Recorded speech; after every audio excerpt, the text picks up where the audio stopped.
So Xbox just released their new promo for their new console, the Xbox Ally, which honestly, I think it looks pretty good. I'm actually kind of interested in getting it. I know it's supposed to probably come out this holiday season, but I just want to go over a few things about this because it's kind of interesting. See how things are turning out right now in terms of like the console wars.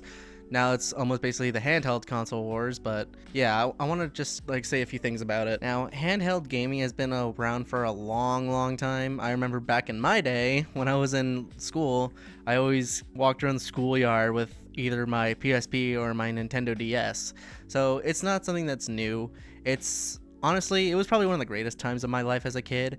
I don't really do it that much anymore since, I got work and life to balance things out. I don't really go on trips or anything very often to where I have to have something to keep me distracted. So I haven't really partaken in it very much recently. I know the Switch 2 did come out, and I've said that in my previous videos that I didn't buy it. If you want to see that, I'll leave a link to it just so you can kind of see why I didn't do it. But after seeing the Xbox Ally promo come out, I'm deciding to maybe shift my point of view on things because there's some stuff that the Xbox One Ally has that the Switch 2 or the Steam Deck doesn't really have that are probably better for someone like me. So let me just show you real quick. So let me just show you the Switch 2, which just came out. You can see they got the Joy-Cons, the stands and everything like that. It's basically the same console this time around. I know the Joy-Cons and stuff is a bit better. They got these new buttons here. It's a little bit better for people. It's a bit heavier, but I think it's, better suited to them, especially if you're a Nintendo fan. And like the way you can take off these Joy-Cons is a lot better than the last time. So they've definitely improved on it. I think it's a good step because people seem to really like the Switch, and that's good. I'm glad to see that it's doing well. I'm glad to see that people are actually enjoying the gaming atmosphere a lot better on it, and people are saying that the new games are great, which is fine. It's not really my cup of tea, but there's that. And then moving on to the Steam Deck, the one problem that I have with this console, it's the button layout. It just seems so high and it's very wonky, kind of weird. And then you got their standard prices, $256, $512 terabytes, because that's what Xbox is doing now. I know there's gonna be two versions of it, but looking at the specs, yeah, here we go. I'm not really the biggest tech nerd. I'm sure a lot of people would probably want to see some of this to kind of let me know what the hell is going on here. I need to like get better, educated on these types of things.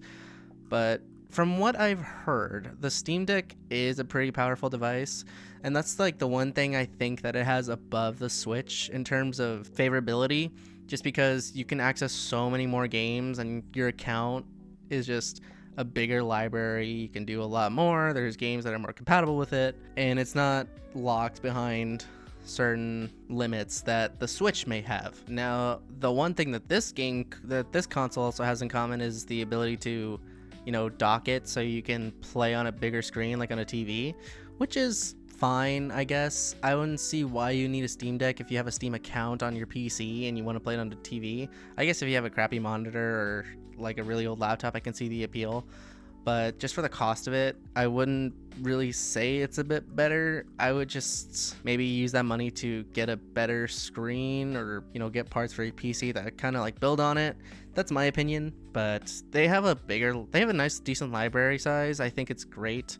It can run, better games. I don't know the specs. I don't have a Steam Deck, but I'm sure some people can probably say how good the processing is and how these games like say Baldur's Gate or Hogwarts Legacy can compare on like the graphics of this thing, because I'm sure they actually do work. It's actually kind of impressive. But the big one now I want to talk about is going to be this bad boy. So the Xbox Ally X. So it's obviously going to come in two versions, 24 gig RAM, a terabyte, compared to the other one, which is 16 gigs and 512 gigabytes. I think this one looks a lot better. I think it's a lot more polished than the other two consoles, mainly because this interface looks so much better.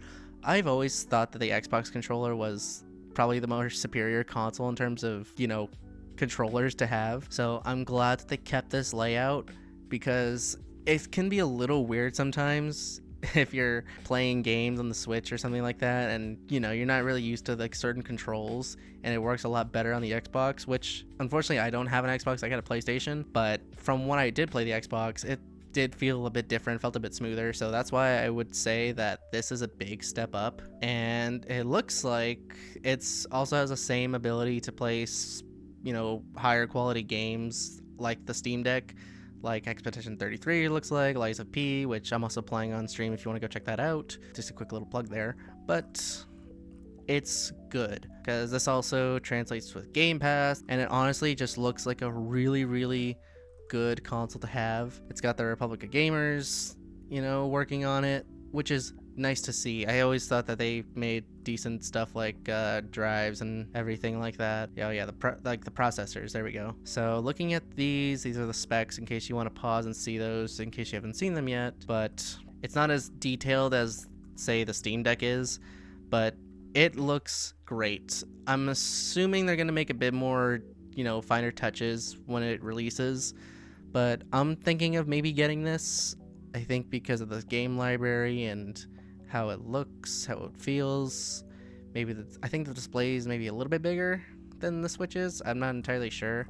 I'll have to check that out. But okay, here we go. 7 inches, and the Switch is 7.9 inches. It's a little bit smaller than that, but I don't think that matters right now because it already looks like it's going to be a really, really strong console to play on. But the reason why I'm also leaning towards this is just probably because of the storage that it has. The Switch doesn't really have as much storage as I would like it to have.